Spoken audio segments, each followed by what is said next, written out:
Hey everybody, my name is Todd Robbins and today I'm with Dr. Michael Carnathan. I met him a short time ago and started learning about direct primary care, and we're really excited about an event that we're going to be hosting at our office that I'd really like you to come to.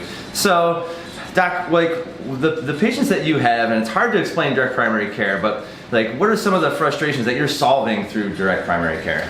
So we hear lots of times from patients that they're frustrated with their doctor's visit, how long it takes to get in to see their doctor, how long they wait in a waiting room. They get confused by the billing. They don't even know how much the whole visit's going to cost. And direct primary care solves all of those problems. We have transparent pricing, no wait times, virtually no wait times, and long visit times.